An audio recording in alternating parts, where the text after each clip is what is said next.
स्वागत है आप सभी लोगों का मेरे चैनल साइंस टू टेक्नोलॉजी में। मैं अनुपम विपुल आपका स्वागत करता हूं आज के शो कैमरा ट्यूसडे में।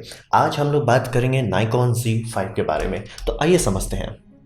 तो यहाँ पे नाइकॉन Z5 के बारे में ये समझना है कि ये एक फुल फ्रेम कैमरा है। नाइकॉन ने मिररलेस में APS-C भी उतार दिया है, इसीलिए ये बात पे थोड़ा ध्यान देने की ज़रूरत है। जैसे कि कैनन का R सीरीज़ में एक भी APS-C नहीं है, वैसे ही नाइकॉन का अब नहीं है। पहले था लेकिन अब उन्होंने Z50 रिलीज़ कर दिया, तो इसके चलते उनके पास आपको ध्यान देना होगा कि आप APS-C लेंस ले रहे हैं कि फुल फ्रेम ले रहे हैं, APS-C कैमरा ले रहे हैं कि फुल फ्रेम कैमरा ले रहे हैं। तो यहाँ पे Z5 जो है ये फुल फ्रेम मिररलेस कैमरा है और इसका दाम करीब $1400 के अंदर रखा जाएगा। और इंडिया में अर्ली जिस टाइम मैं वीडियो बना रहा हूँ उस टाइम का टारगेट दिया हुआ है प्राइस का 1.14 लाख, मतलब लाख रुपए मान के चलिए।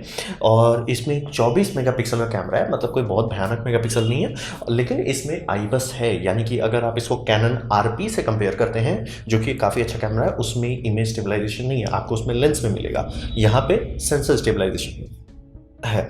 और इसका मतलब जिस टाइम मैं ये वीडियो बना रहा हूँ उस टाइम ये है कि 27 अगस्त यानी कि कुछ दिन बाद ये इंडियन मार्केट में अवेलेबल हो जाना चाहिए कम से कम।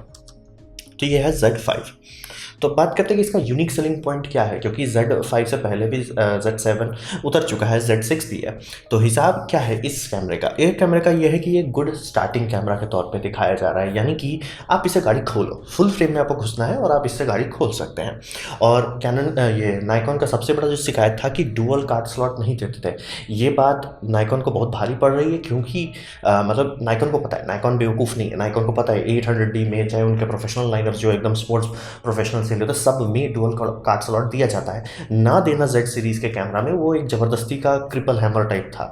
तो यहाँ पे उन्होंने फिक्स किया कि अब डुअल UHS-2 कार्ड स्लॉट मिल जाएगा है आपको, और उसमें आराम से आप दोनों में डेटा रिडंडेंट रख सकते हैं, या एक में JPEG एक में RAW रख सकते हैं, वो आप पे है।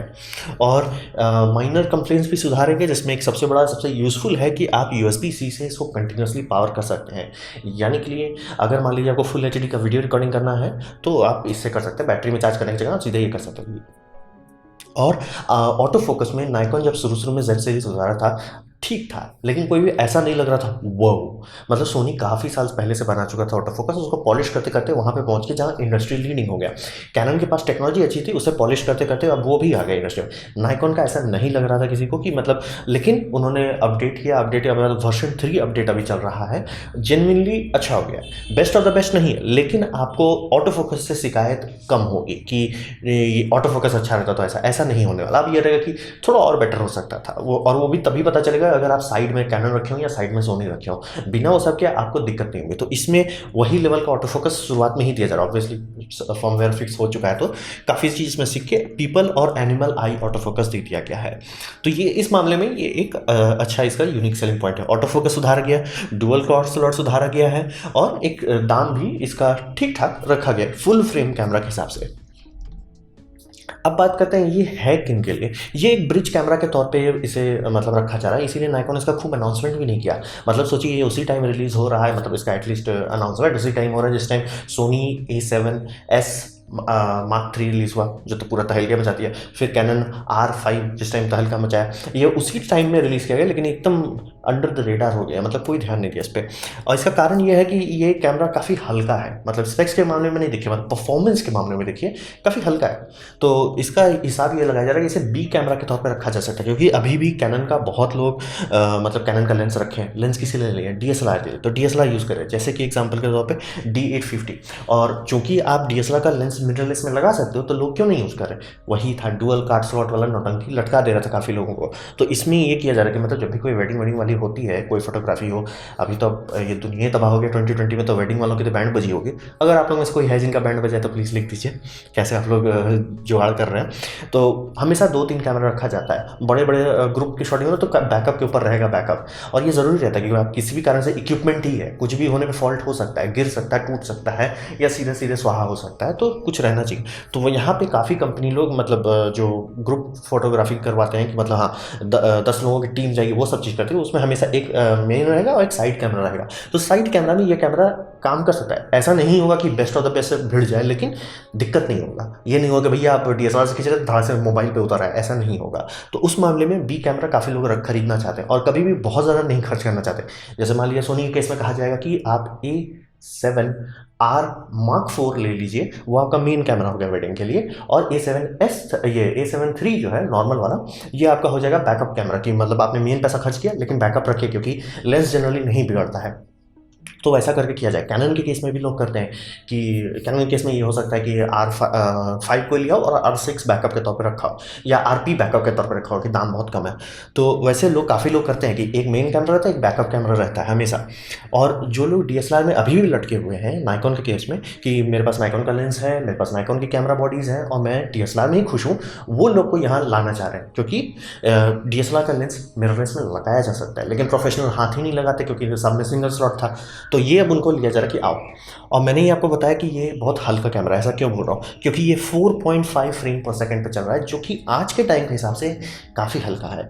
मतलब थोड़ा मज़ा नहीं आया, वैसा नहीं है, क्योंकि इस दाम के आसपास में आपको 10 FPS रोग आके मिल सकता था। ये 4.5 में लटकना अच्छी बात है। प्लस इसका एक जो एक्चुअल टेक्निकल हुआ है वो है कि इसका सेंसर BSI नहीं है, यानी कि बैक साइड एल्यूमिनेटेड नहीं है।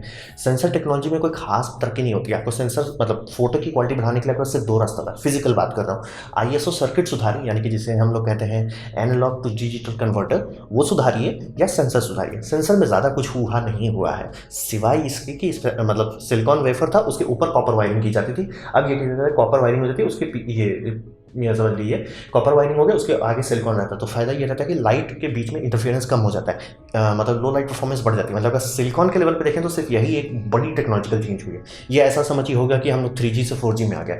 और नाइकॉन के ही बहुत सारे कैमरा में BSI सेंसर है, इसमें ना देना थोड़ा सा अजीब बात है, क्योंकि PSI अब काफ़ी नॉर्मल टेक्नोलॉजी हो गई है, ऐसा कोई हुआ वाला नहीं है। तो मतलब दाम कम करने के लिए शायद इन्होंने ये कर दिया। और अगर आप इससे सोच रहे हैं कि ठीक है मैं रख लेता हूँ, मतलब नाइकॉन का DSLR फोटो तो बम देता है, शिकायत किसी को नहीं है, लेकिन वीडियो में सबको लगता है यार फ्रॉड है, क्यों ना यही ले लेता हूँ, एज ए B कैमरा भी रहेगा और वीडियो कैमरा भी रहेगा। प्रॉब्लम यह है कि अगर ये 4K में आप शूट करने की कोशिश कीजिए, सीधे क्रॉप मार देगा APS-C जितना क्रॉप, तो वो काफ़ी लोगों को लटका था। दूसरा 30 मिनट का लिमिट, मैं अब भी नहीं समझ पा रहा हूँ कि वो क्यों पड़े हुए हैं 30 मिनट का रिकॉर्डिंग लिमिट पे। हटा दिया है यूरोपियन यूनियन, तो ठीक है। तो वही समझिए ब्रिज कैमरा के तौर पे अगर आप इसको देखें कि मेरा एक पूरा मेन लाइन है, मैंने एक साइड में कैमरा रखा हुआ कि अगर मेरा मेन कैमरा कुछ हो जाए, कुछ तुरंत निकाल के शूट बचा पाएँ, वो सबके नज़र से बहुत अच्छा है। जो लोग DSLR ले चुके हैं कि एक्सपेरिमेंट करना चाहते हैं, नाइकॉन का मतलब सिस्टम में इन्वेस्टमेंट है, नाइकॉन ही लेंगे, ऑब्वियसली वो सारा चीज़ बेच के इधर उधर जाने में बहुत नुकसान होता है, तो वो नाइकॉन में ही कूदना चाहते, तो ये एक अच्छा उनको ट्रेनिंग दे देगा। ठीक है, आइए देखिए क्या है, आपको पसंद आता है बल्ले बल्ले, नहीं आता है तो DSLR तो आप लेके रखे ही हुए हैं। तो उस तौर से अगर आप इस कैमरे को देखते हैं तो काफ़ी अच्छा है। कुछ भी इसमें ऐसा नहीं है कि वाव, लेकिन हल्का अच्छा कैमरा है। अब बात करते हैं क्या ये आपको खरीदना चाहिए। अब मैंने आपको बताया कि अगर आप उस सिचुएशन में जहाँ पे आपके पास नाइकॉन का पूरा पाइपलाइन है, तो ऑब्वियसली उसी के लिए बनाया गया है, ये काम वो कर ही देगा।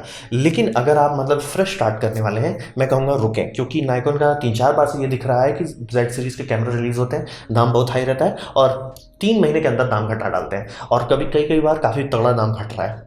तो ये समझिए कि सावधानी बरतना अभी फ़ायदेमंद होगा। दूसरा, हैंड्स ऑन रिव्यू इसका नहीं है। ये थोड़ा ऑड बात है कि मतलब इस मामले में कैनन, सोनी सब कैमरा सबको बांट दिया जाता था, सबका मतलब रिव्यूज़ आ रहे थे, और नाइकॉन के केस में इक्का दुक्का रिव्यू अगर कैमरा को रिलीज़ हो, जिस टाइम मैं वीडियो बना रहा हूँ उस टाइम 3 हफ्ते से ज़्यादा हो चुका है, और इक्का दुक्का लोग के पास है। ये मतलब नाइकॉन थोड़ा अजीब कर रहा है कि मतलब हैंड्स ऑन रिव्यू के मामले में बहुत कम लोगों के पास आता है, जो कि रिलीज़ डेट इतनी नज़दीक आ चुकी है। तो ये थोड़ा सा अजीब बात है, इसीलिए मैं कहूँगा कि थोड़ा रुक जाएँ, क्योंकि चांसेस है कि ठीक है आप कितना भी बढ़िया से ये बना देते हो, एनालॉग टू डिजिटल कन्वर्टर में वो ISO नॉइज़ आपका थोड़ा सा सुधारते हैं, लेकिन अगर सेंसर ही आदम जमाने का है तो वो थोड़ा सा मतलब आप नाइकॉन का सब लोग बोलते हैं इमेज क्वालिटी है, वो लटकने का रिस्क हो सकता है कि मतलब यार इससे बढ़िया तो मेरा मतलब नाइकॉन का DSLR अगर दे देता है, तो लोग थोड़ा सा हो सकते हैं। इसीलिए सावधानी बरतें, रिव्यूज़ आने का इंतज़ार करें, जब सबके हाथ में आ जाए तब देखें। और मैं कहूँगा अगर आपको डुअल कार्ड का एकदम ज़रूरत नहीं है, कि नहीं मैं बस शुरू कर रहा हूँ, अभी देखना चाहता हूँ, सीखना चाहता हूँ, बाद में देखूंगा कि मुझे मतलब प्रोफेशनल टाइप करना है कि नहीं, तो उस मामले में कैनन RP जेन्युइनली एक अच्छी ऑप्शन है। या थोड़ा दिन और इंतजार करें, सोनी A5, जिस टाइम से मैं वीडियो बना रहा हूँ 1-2 हफ्ते के अंदर इसका एटलीस्ट अनाउंसमेंट तो हो ही जाना चाहिए। वो सोनी ये कर रहा है कि सोनी भी RP जैसा कंपेटिटर उतारेगा। और अगर आप थोड़ा सा खर्च कर सकते हैं तो आपका सोनी A7 Mark 3 ऑलरेडी है, जो कि इससे मतलब फोटोग्राफी में काफ़ी चीज़ें अच्छा है, जैसे कि ये BSI सेंसर होने से इमेज रेजोल्यूशन बढ़ जाना। दूसरा उसका 10 फ्रेम पर सेकंड का बर्स्ट रेट रखना, जो कि काफ़ी फायदेमंद हो जाता है कई जगह पे। जैसे आप वेडिंग में भी देखते होंगे कि अगर जवान लोगों का वेडिंग हो रहा है और मतलब काफ़ी फ्रेंड्स है, एक ज़माने में होता था कि वो ऐसे पकड़ के उठा लेते थे, तो उस टाइम में बर्स्ट मोड का काफ़ी यूनिक फोटो आता था, तो वहाँ पर 10 फ्रेम पर सेकेंड लोग सिर्फ उसी बात पे लें। दूसरी बात, सोनी के पास लेंस का बहुत बड़ा लाइनअप है और हमेशा मैं बोलता हूँ कि लेंस पहले सेलेक्ट करें। ये नहीं कि 70-200 चाहिए, वैसे नहीं, 70-200 कौन सा, ठीक है, 70-200 f4 भी आता है, 70-200 f2.8 भी आता है, कौन सा आप लेंगे। दूसरा, क्या उसमें इमेज स्टेबलाइजेशन है या नहीं है, क्या उसका ऑटो फोकस अच्छा है या नहीं है, क्या उसमें लेंस हुड आता है, मतलब छोटे छोटे बहुत सारे डिटेल्स होते हैं, ये सब चेक किए बिना अगर आप कूदे, मान लीजिए कैमरा बॉडी में तो आप पैसा बचा रहे, लेंस खरीदने में ले, बहुत लोग के साथ होता है कि मतलब लेंस का दाम पे ध्यान नहीं दिया, खासकर फूजी वालों के साथ, कि मतलब APS-C सोच के ले लिए थे, लेकिन दाम उसका बहुत महंगा लेंस है इंडिया में खास करके। आप बोल दो वो मेरे को फ्री में मिल जाता है तो बात अलग है, लेकिन जनरली उसका दाम काफ़ी हाई है। तो इसीलिए ये बात पे सावधानी बरतें कि लेंस पहले चुनना, चाहे वो कैनन हो चाहे वो सोनी हो, लेंस पहले सेलेक्ट करके मुझे ये एग्जैक्ट लेंस लेना है। जैसे कि एग्जांपल के तौर पर दो लेंस जो बहुत नज़दीक है, सोनी का 24-240 और टैमरॉन का 28-240 के आसपास, 28-200 ऐसा करके है। ये दोनों लेंस बहुत बड़ी बात है क्योंकि ये मल्टीपल एक्स का लेंस है। जनरली हम लोग जूम लेंस जो लेते हैं फुल फ्रेम के लिए वो 3x 4x होता है, मतलब बड़ा नंबर को छोटा सा डिवाइड कर दीजिए, तो वो उसमें उतना रीच नहीं होता कि एवरीडे लेंस के तौर पे नहीं रख सकते कि आप कहीं घूमने जा रहे हैं एक लेंस लगा है काम खत्म, वैसा नहीं हो पाता है ये सबसे। तो ये जो 24-240 ये 10x का रेंज है, 10x। और आजकल चूंकि मोबाइल में भी अब ये सबको पता चल गया लेंस ही मेन खेला है, और आप देखने में 4 लेंस 5 लेंस, अब तो ऑप्टिकल जूम इन करने वाले लेंस आ गए, तो वो सब के कंपेयर में यही सब लेंस टिक पाता है कन्वीनियंस के मामले में। भले आप कह दे तो क्वालिटी बहुत अच्छा है, लेकिन मैं बता दूं फोटोग्राफी में सबसे ज़्यादा इंपॉर्टेंट रहता है मोमेंट का, किस चीज़ का फोटो किए, कब फोटो खींचे, वो ज़्यादा इंपॉर्टेंट है ना कि ये मतलब मेरा ISO परफॉर्मेंस कैसा है, डायनेमिक रेंज कैसा है, वो सब में फ़र्क नहीं पड़ता। तो इसी कारण से उस तरह के लेंसेज बहुत अच्छे हैं। फिर अब देखिए मुझे टैमरॉन में f2.8 है, ये 28 मिलीमीटर में, तो मैं उसी को लेना, फिर बोला कि नहीं यार मैं काफ़ी एस्ट्रो फोटोग्राफी करता हूँ, और 28-24 में बहुत बड़ा अंतर है। प्लस टैमरॉन में इमेज स्टेबलाइजेशन नहीं है, दाम जरूर सस्ता है लेकिन इमेज स्टेबलाइजेशन नहीं है, जो कि मैं चाहूँगा कि इमेज स्टेबलाइजेशन हो। तो इसी तरह से आपको अच्छे से बैठ के लेंस को चुनना पड़ेगा, उसके बाद ही बॉडी सेलेक्ट करें। तो सोनी में A7S3 जेन्युइनली काफ़ी अच्छा, S3 बोल रहा हूँ, A7 Mark III अच्छा ऑप्शन है कम दाम में, और अभी तो मार्केट में कम दाम में मिल ही जा रहा है। प्लस कैनन R6 भी बहुत अच्छा ऑप्शन है। तो ये सब देख के आपको थोड़ा सा संयम रखना काफ़ी फायदेमंद होगा। प्लस ये भी समझना होगा कि नाइकॉन का फाइनेंशियल हालत, मतलब अगर तीनों का देखें, सोनी, नाइकॉन और कैनन, नाइकॉन का हालत बहुत ख़राब है, और मैंने मतलब 2000 से इनका स्टॉक वैल्यूज़ देख रहा हूँ, जेन्युइनली लटके ही जा रहे हैं, मतलब पिछले 5 साल में ही ये घटे जा रहे हैं, इनका वैल्यू कैनन से भी ज़्यादा नीचे उतर चुका है। तो ये बुरा संकेत साबित हो सकता है। और इसका तो खैर नाइकॉन ने खुद ही किया था कि Z सीरीज में जेन्युइनली लोग टूट पड़ते हैं नाइकॉन से। सबको नाइकॉन उस टाइम दे रहा था अनक्रॉप्ड 4K, इसमें क्रॉप दे दिए हैं क्योंकि Z6 और Z7 में ये है कि हाँ भाई हमारे में अनक्रॉप्ड 4K मिलता है, 30 फ्रेम पर सेकंड मिलता है, लेकिन एटलीस्ट अनक्रॉप मिलता है। उसमें अगर ये कर देते शुरुआत से ही कि डुअल कार्ड स्लॉट जो कि D800 में है, प्रोफेशनल D5 सब में है, दे देते तो काफ़ी सक्सेसफुल है। और क्योंकि उस टाइम से पहले A7 Mark III निकल चुका था, तो पता नहीं क्या सोच के वो लोग सिंगल कार्ड वाला नौटंकी की है। और अब इनके पास ऐसा हो गया कि प्रोफेशनल वाला फीचर सस्ते वाले में लेकिन महंगे वाले में नहीं है, तो सेंसर उससे सब लो ग्रेड कर दिए हैं। तो ये थोड़ा सा अनबैलेंस दिख रहा है, मतलब साफ साफ लोगों को दिख रहा है यार ठीक है कैमरा अच्छा है, लेकिन एज ए फर्स्ट कैमरा अगर वो उतारते हैं तो नाइकॉन का काफ़ी अच्छा ग्राउंड रह जाता है। लेकिन वही है कि आप खरीद रहे हो, फिर आप 1-2 साल बीतने के बाद आपका ऑटो फोकस अच्छा हो रहा है, तो नाइकॉन अभी वैसा हालत में नहीं है जो एक टाइम में नाइकॉन होता था। वो नाइकॉन अब थोड़ा सा ठंडा पड़ रहा है, और स्टॉक मार्केट अगर इसी तरह से घटता चला गया लंबे समय पे, इसलिए मैं 5 साल का मैं देख के बताता हूँ, 1-2 साल का नहीं। अब प्लस गूगल में सीधा ऑप्शन मिल जाता है 5 साल देखने का। तो हालात बहुत अच्छे नहीं है नाइकॉन के आने, और ये मैं कॉर्पोरेशन बता रहा है, सारी इमेजिंग डिवीजन का कॉर्पोरेशन का बता रहा हूँ, तो मामला गंभीर है। तो ये सब था मेरा प्रेजेंटेशन, एक सरफेस लेवल ओवरव्यू का, एकदम मतलब सतह को छूने का Z5 के बारे में। उम्मीद करता हूँ आपको अच्छा लगा, कुछ सीखने मिला, कुछ समझ में हो। अगर ऐसा है लाइक कर दें, दूसरा शेयर कर दें, उससे मेरा काफ़ी भला होगा। नहीं अच्छा लगा, नहीं पसंद आया, कोई बात नहीं, आप डिसलाइक कर सकते हैं। मैं कहूँगा डिसलाइक 2 बार दबाएं, उससे मुझे पता चलेगा कितना ना पसंद हुआ है। मैं आपसे कहूँगा कॉमेंट लिखें, हर कमेंट की जवाब देने की कोशिश करता हूँ। आपसे कहूँगा सब्सक्राइब कीजिए, बेल दबाइए अगर आप फ्री हैं तो। आपने मेरा वीडियो देखा, जान के मुझे बहुत खुशी हुई। धन्यवाद।